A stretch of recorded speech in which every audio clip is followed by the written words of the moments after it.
Ali too, hello. I am so excited to have my friend Anna here to give an interview about two-spiritness. I'm going to go over a few questions and please feel free to answer as long or as little as you'd like, and we'll move from there. So the first question is, who are you? Who are your Gulf South indigenous communities, and how are you related to the Gulf South? Halito, Chimachokma. Amachokma, Sanaholo Hoshifo ya Ana, sa Chata Hoshifo ya Narikalohulba, Himakano, Richmond, Virginia, Atari, Chata Sia, Chata Hitcha Creole, Babancha Creole Sia. So my name is Anna. I'm Choctaw and Creole from New Orleans area, South Louisiana, Mississippi. Um, so my dad's side of the family is Creole, Choctaw, and so we are connected with folks down there. I still have a lot of family in Babancha, many different generations. And I was born abroad, and my parents were in the military. And so I wasn't really raised in the Gulf South, unfortunately. I would just spend summers down there. And so as an adult, I've been doing a lot more like reconnection work with other urban natives and more Choctaws and Humas and Chittamachas. And it's been really beautiful doing a lot of that reconnection work. Um, yeah, so that's a little bit about me. That's cool. I also was not raised down here and spent summers down here, so I get that. I understand that. Come down here for the nice, chill weather, right?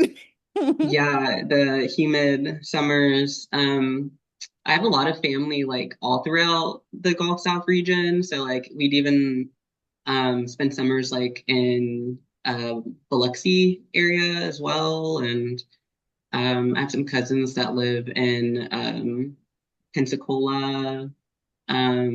So yeah, Gonzales. My grandma lives in Natchez, Mississippi.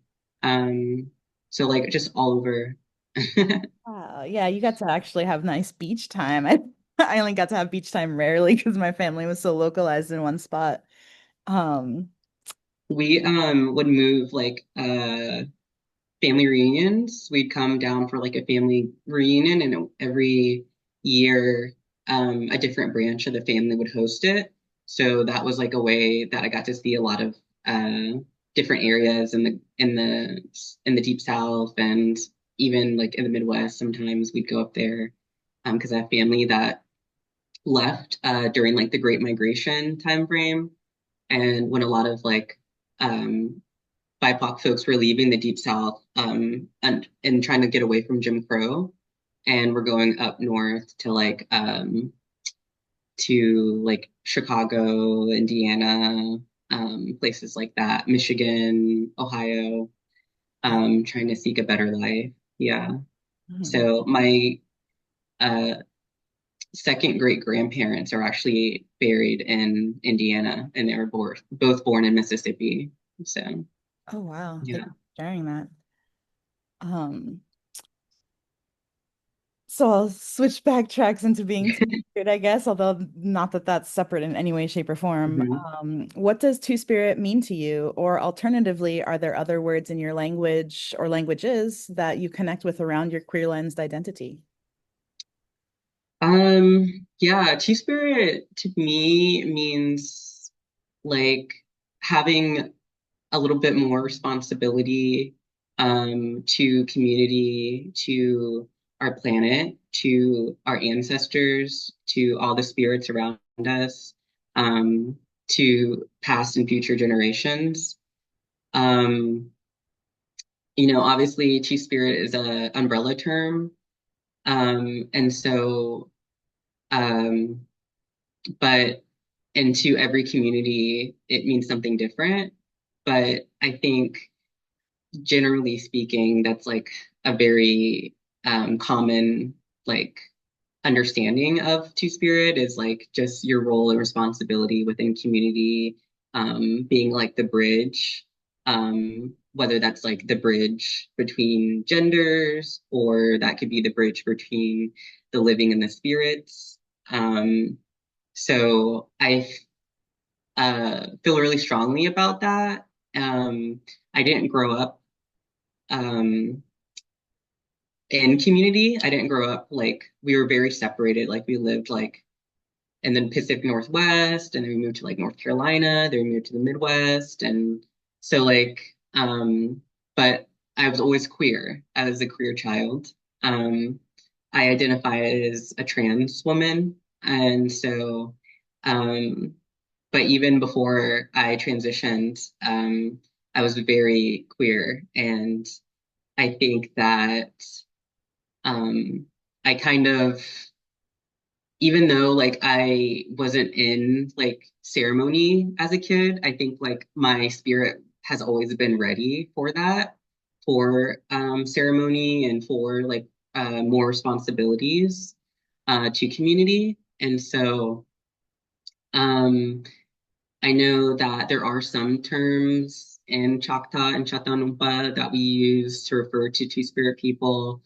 Um, and so recently, I've been like, well, not recently, but for a long time, I felt like really connected to the alligator garfish. I think we've talked about this before. And so a lot of people don't know this, but all alligator garfish are born male, and then some of them become female when it's time to reproduce. And so I felt really connected to that even more when I found that out later on in life. And so um, I started using that term to be like an alligator garfish, nanikalo holba. But then I felt like it was something that was more connected to me personally. And so then that's like one of the names I call myself is nanikalo holba. Uh, And then being Creole, especially Louisiana Creole, I also have indigenous Angolan roots.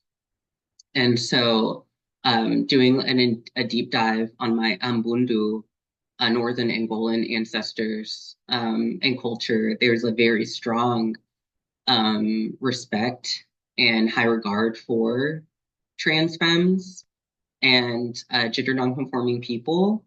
And in Kimbundu, the language of the Ambundu, they have a few different terms that predate colonization to refer to their um, trans femme people who were seen as medicine people and root workers who would go around in community and provide medicine and perform ceremonies. And they were highly respected and highly revered and desired. And so one of those terms is kimbanda, and then another term is chibari. And so, yeah, and so I try to just live my life in a way, even though we live like in a post-settler colonial society that invalidates us constantly, I try to live like a kimbanda.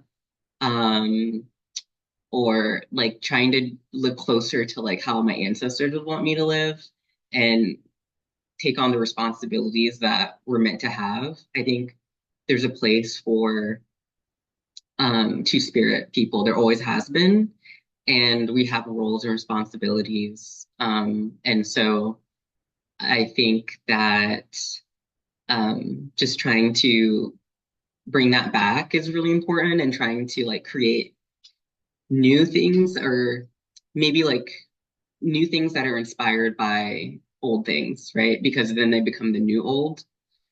And and then recently, I was talking with Jason Lewis, who works with the Mississippi Band of Choctaws. He's actually one of my language mentors.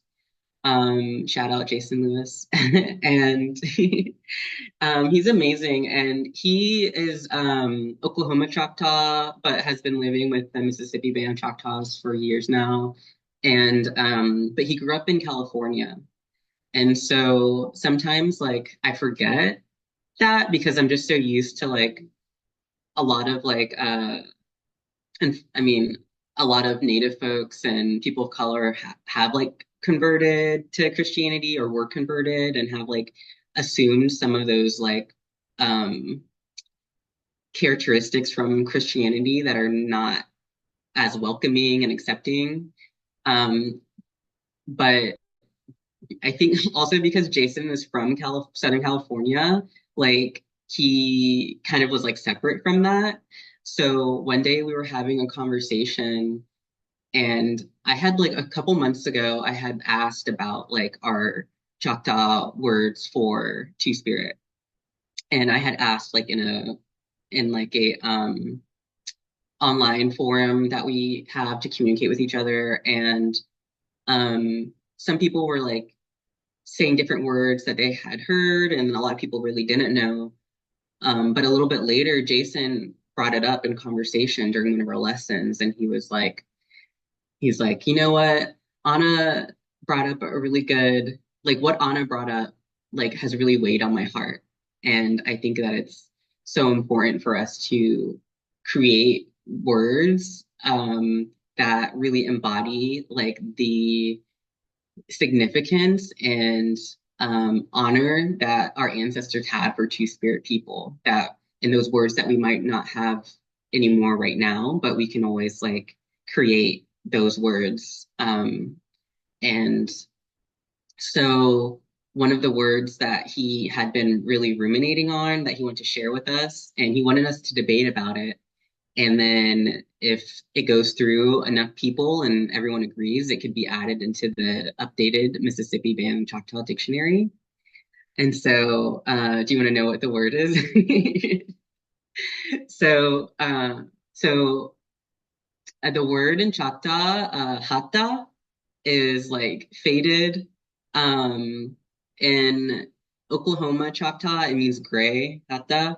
Um, but when you nasalize the first A and you pronounce it as hata, hata, it means bright. Like, and it's also an honorific term, similar to homa, to red. And so he was saying that we could potentially create or use this word hanta and to refer to our Two-Spirit people, like the bright people, the honorific people. And he said he was inspired to use that word by the trans flag and how right in the middle of the transgender pride flag, there's that bright white strip. And so an examples could be like Oklahonta, like the bright people, Ahoyahonta, the bright woman. And so I think that that's something that we should continue to debate and ruminate about. And I would love to see this word that's like very honorific be put in the new dictionary, in the updated dictionary. Because some of the other terms that I've heard, like some people don't really agree with them, or they feel like there's like some potential like negative connotation or undertones about them, like ahoyaholba and uh, yukba hatak or hatak yukba. And then I've heard of a few other ones as well. Ataki Kilana is one. What does that mean to you? So it's like in the middle is Ikalana in the center. Hmm. That's the one I personally vibe with, but I really like Hata, um, Hanta. Hanta. Hmm. For our Homa language, we still have Ata as white, so that's like a very Hmm. old word for it, and we still have that for us. That was one of our original words that we still had. Um, And so I'm just really ruminating on that too. Just like, yes, bright people. Yeah, the right people. Hmm. Um, so I think like those words are important and significant to us. And I'd love to see them be, I mean, if it's a word that's like accepted enough by enough people, then like it's a word that we use. Like it becomes a part of our vocabulary, whether it's in the dictionary or not. So I think that's really powerful. Um, yeah. Oh, thank you for sharing all that. I love my language nerdiness. Me So too. appreciate the different words that you've brought forward too from the breadth of your experience and heritage. Ooh, I'm already looking forward to re-listening to this interview. Um, so you've already gone into quite a lot of this next question, but I wondered Mhm, if you had anything more about talking about your thoughts around the expansiveness of the idea of two-spiritedness and these gender roles mhm, um and I guess also like hearing a little bit more about what you might think about maybe our roles in ceremony too. You've kind of touched a little bit mhm. on that, and I also kind of play in those realms of like where is our place? And like, there's so much lacking. And Yeah. yeah, talk about that if you would. Um, so I think that yeah, Two-Spirit is expansive. It's like it's not something that can be contained or necessarily um restricted. I think to every person it means something different and what their specific role is as an individual to community. And so it's not a monolith. Yeah. And so I think that it can be whatever we want it to be. And I think it's just beautiful when I see like Two-Spirit people like really pick up that identity and those like responsibilities and then like create something that that we've always needed, but may have not like realized that we needed it because we forgot. And yeah, like unfortunately, the ceremonial spaces that I have been in, like since becoming an adult, it are oftentimes binary and don't necessarily have like carved out space for two-spirit people and or whoever's running that ceremonial space may not have positive feelings about two-spirit people or gender nonconforming people as well. And so and that's unfortunate. We definitely need more like safe spaces for queer, two-spirit, gender nonconforming folks to like really step into our power. And and ceremony is one of the ways in which we can do that. And so for me, I've definitely felt like whenever I'm in like a very binary space, I feel more in between than I do when it's like not so binary. And that is like it's almost like, um, it's almost sad. It's almost like, because you never, like, well, the spaces I've been in personally, I know everyone's experience is different, but you never know, like, especially if they're ran by like elders and, you hear like comments and things like that that might not be, you know, friendly toward queer folks. You kind of like feel like stifled. You feel like you can't reach your full potential, and it feels like you're being like pushed down, and it's not fair, and it doesn't feel good.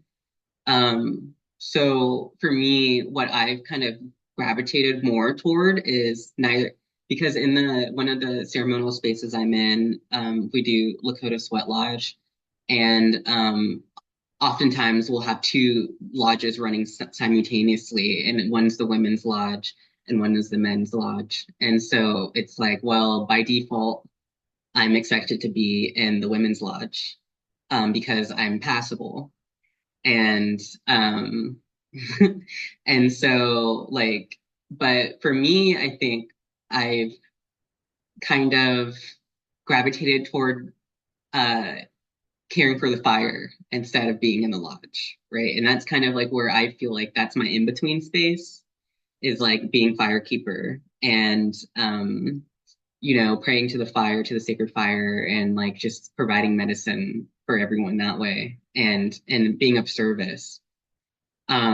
Because that's more comfortable for me than to have to choose to be in the women's lodge and then like and then I'm like, oh, I wish I was in the men's lodge because all of the like really great drummers are in the men's lodge and like they're just like going and going and it's like super hot in there. And I was like, oh, I wish I was in the men's lodge.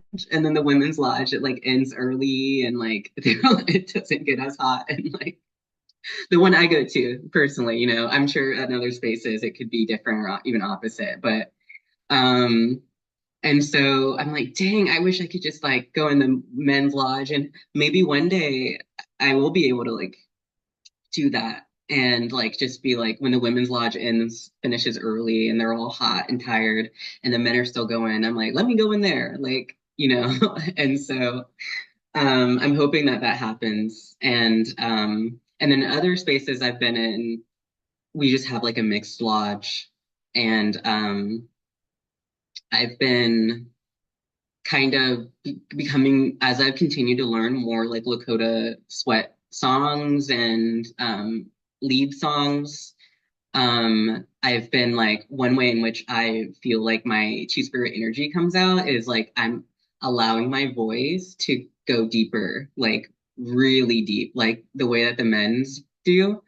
And I think that like that's been really healing for me even because I think as a like transgender woman, like we're often really sensitive to like our voice octaves and like trying not to like go too deep and because then people might like clock you and things like that and just being really sensitive about our voice and like some of us do voice training and things like that and just like being in like the dark lodge and then just allowing like that energy that like to flow out of me and like through my voice to like go like way deeper than like any of the like cis women can and like even some of the cis men and like it's like so powerful, it's so powerful and like and I've been really enjoying that a lot as I continue to do that and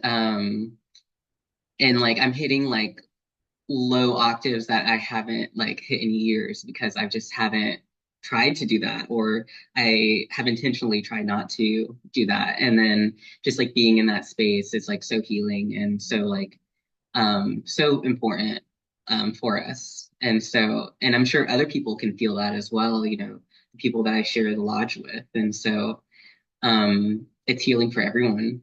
And so yeah, that's kind of like where I am right now. And I would love to continue to grow in ceremony and find and be in other ceremonial spaces and potentially lead ceremony at some point in my life when I feel ready and the elders and my mentors feel like I'm ready. And so uh but yeah, that's kind of I don't know, did that answer your question?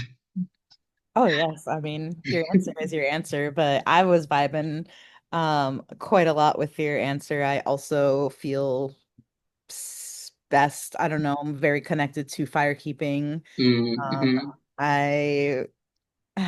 I just came from Sundance for my first Sundance this past month, and so like being in the lodge and having the voice come out of you like Mm, that I'm still like wrapping my head around and kind of going through my own experience because it's only been a couple weeks since I left Sundance, and so like mm. I vibe a lot with what you were, Yeah, and even though we that's really had, beautiful. I'm so excited for you that you got to go. I almost went. I was invited this year. And I couldn't go because I'm like 2 days away. I just finished the 9 month massage therapy program, and Congrats. I'm like 2 days away from taking my state licensure examination. And so I was like, I have to like stay like present in this, and I have to like see it to the end before I can go anywhere. And like, um, and I think also like for me, I feel like providing like, well, long-term goal, I would love to be a part of the revitalization work of our Southeastern Native bodywork practices and massage and bodywork practices and healing practices. And I think as like a two-spirit person, as like a medicine person, that's something that we can bring out and bring back and create. And I would love to be a part of that. And so like I'm just trying to like make it through this journey. And I'm like, okay, as soon as I get licensed, then I can start diving deeper. And I hope to get to study with other indigenous body workers and learn other modalities that I can kind of like use to inspire potentially a new Southeastern Native modality that I mean, because we've always had like bodywork practices, and they were often done by the medicine person of the community. And when Europeans came here, they actually documented Native people doing massage and like um, chiropractic work, like, and then doing cupping and acupuncture. And so, like, the modalities that we have today, like sacral therapy, which is like uh, manipulating the fluid field of the body that's around the body, actually like and feeling like that the fluid field like of the body like actually comes from like Cherokee and Shawnee bodywork practices that were taught to a non-native person by the medicine woman. And then he like turned it into like this modality that nobody ever talks about came from Cherokee and Shawnee people. Like, so, and then of course we still have Lomi Lomi in Hawaii, which is like, in, infuses chanting and indigenous language and I think in prayer. And it would be really beautiful to like be able to also like bring something like that like back to community in the Southeast. I mean, because we really need it. So, um, but yeah, I think that like it's so beautiful that you're able to make it to Sundance, and I'm excited for you. And yeah, and hopefully I'll see you there when you're. I'm so hopeful that I'll be able to see you there. And thank you so much for sharing that about bodywork. I had no idea that so much of that came from Cherokee and Shawnee. And um, I am so looking forward to learning more from you. That is so cool. I guess I just have one more question. What do you wish general society knew about our unique genders, gender roles, and or identities? Is there something that you wish people would ask more? Is there something you wish people would ask less? Yeah. Um, I wish they would like respect our identities and like respect the sacredness of like gender nonconformity and especially like while living here on Turtle Island like respect the culture of the people whose land you're on, like respect the identities of the people whose land you're on.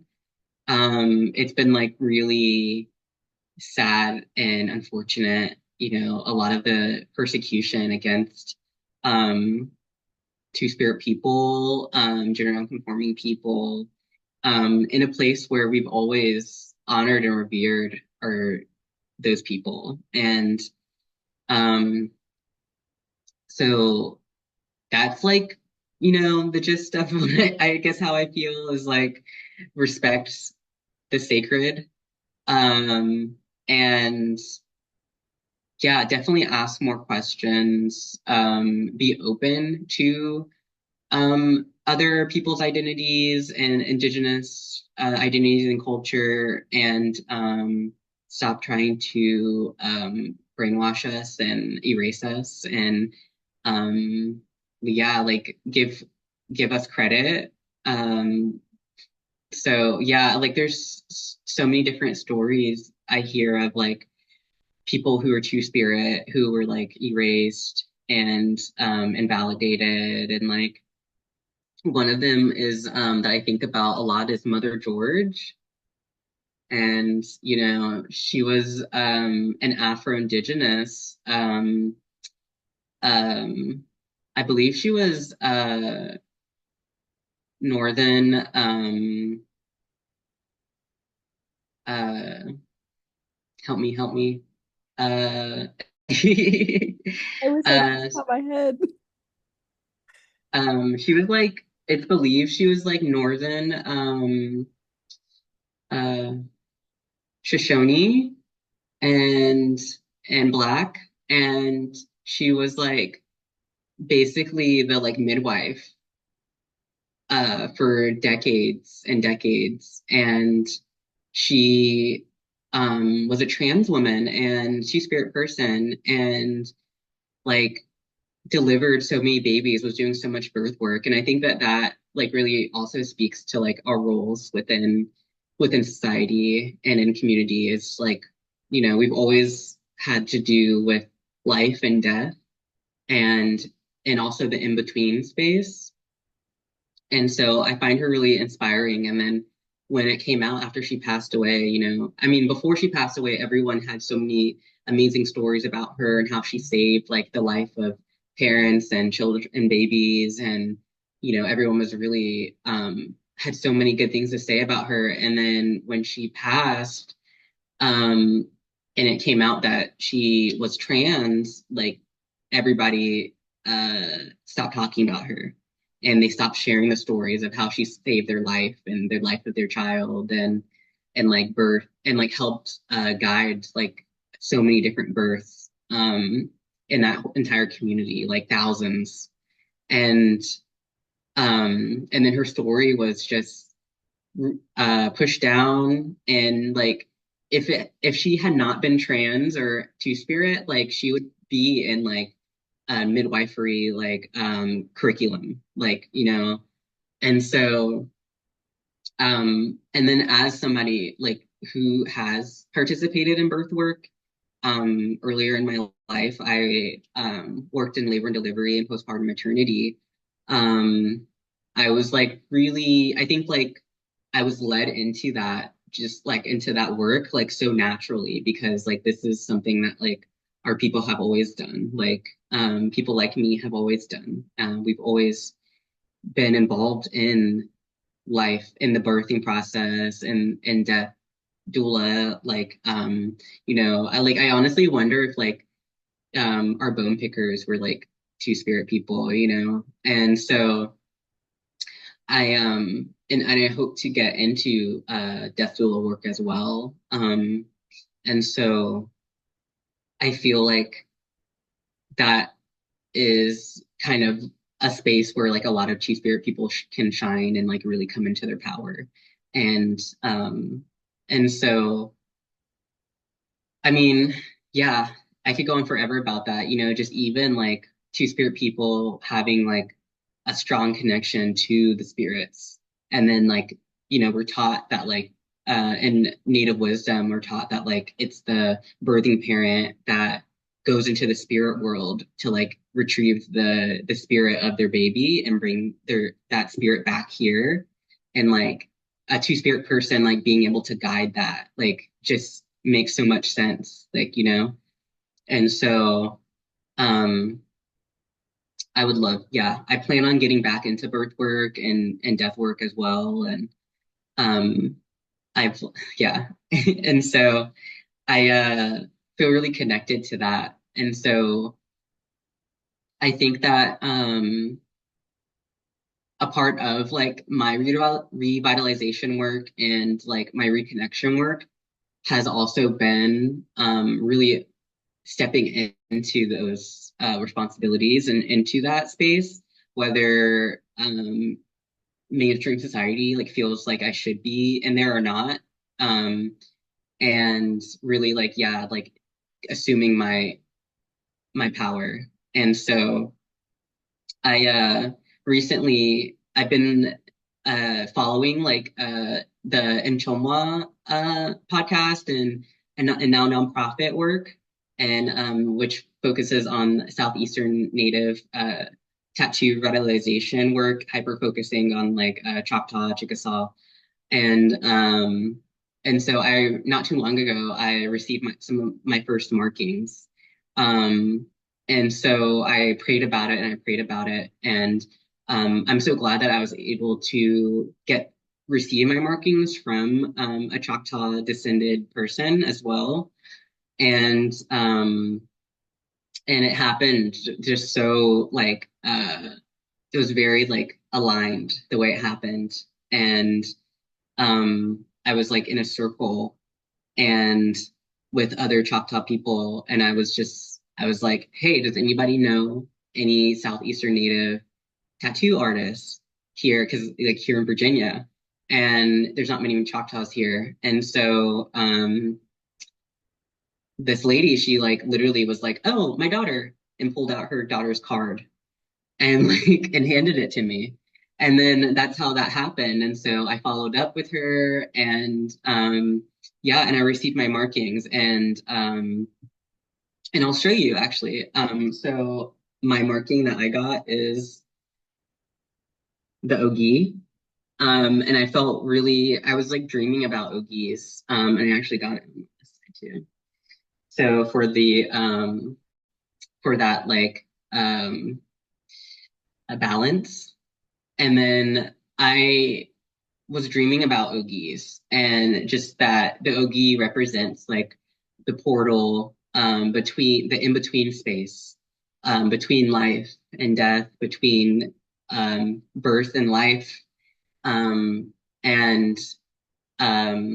you know, there's so many stories of like our mound building ancestors that um belief that the Ogi was the portal that the spirit goes through coming into this middle realm and then also going out into the celestial realm, the above world.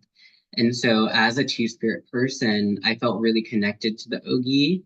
And then I was dreaming about it and I was like praying about it and I was like, okay, it's time. It's and so wearing these markings is also a reminder to me. It means a lot of things to me, but it's also a promise to myself to stay on that course of being in that in-between space and continuing to be involved in birth work and death work and the work that needs to happen here in the in-between as well. And our responsibilities as two-spirit people to do that. Regardless of anything else, you know. And so, yeah, I feel like uh, back to your original question, just like more respect and visibility and appreciation for two-spirit people. And that goes for everyone, not just like non-native people, like even our kin as well. You know, we all have a lot of learning and unlearning to do. And so just like continuing to create like safe spaces for us to do that, like the way that Jason Lewis did with like really like feeling it on his heart to like as a cis het person to like be a really good ally, you know. So be a good ally. And but yeah. Amazing answer. And whew, yes, you got into a lot. I also over the past year have been doing my full spectrum doula work, and I got Mm, into that through my very dear two-spirit brother who is no longer among us. But that was mm, something that he used to say all the time was being this person that is guiding souls through this portal is something that came to him during ceremony and he could not get mm, it out of his head. And So like that kind of got me thinking into it, and it's amazing that you're bringing this up now, and so many of the same points that he used to always talk about in his two-spiritedness is really like I got a lot of feels going on right now, and also just like Mm, a lot of pride because yes, we do hold these roles down. We have for centuries and we continue to, and our people continue to get drawn to them. And I think that's mhm, just really amazing how I keep seeing our people leading out in ceremony and being so present and caring and loving the people and surviving and thriving despite everything, everything they mhm. keep throwing at us. Thank you so much for everything that's just like percolating through my head and touching me very deeply. Thank you so much for your words and for your thoughts and for everything that you bring to the world and all your work and everything.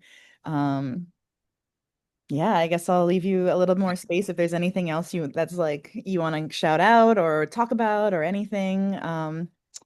We're at the end, Mm-mm. so thank you. Ome, ome, Chiyakoke Liakini. And I thank you as well. And I feel like, um, yeah, I just feel really excited for the future and this work that you're doing as well, Ida, and just seeing like a lot of my kin and a lot of like queer two-spirit people leading the way in a lot of our revitalization of our culture and identities and space and creating space, holding space.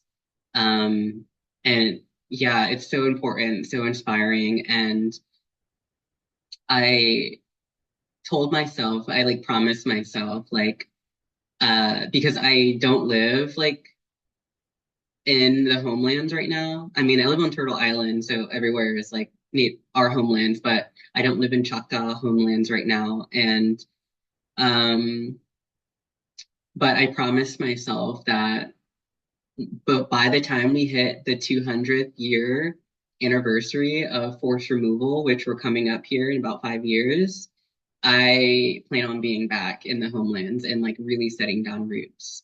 And I feel like this journey and the work that I'm doing here is just gonna like really fill me with like knowledge and resources that I can bring to the homelands and hopefully just like hit the ground running.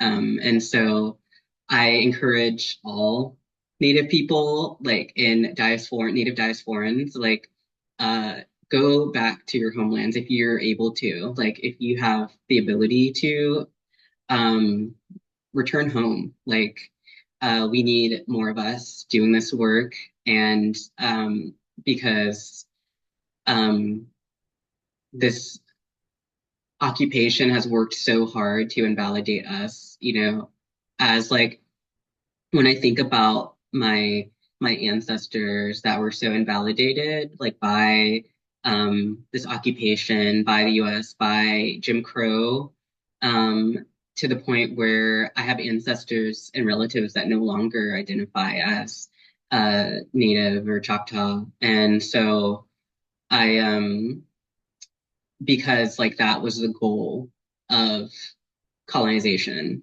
and I think that the more that we dig our heels in and refuse to let go of our identities, like it's better for everybody. Like everyone on this planet is going to do better when Indigenous people continue to stand up and say no, no more.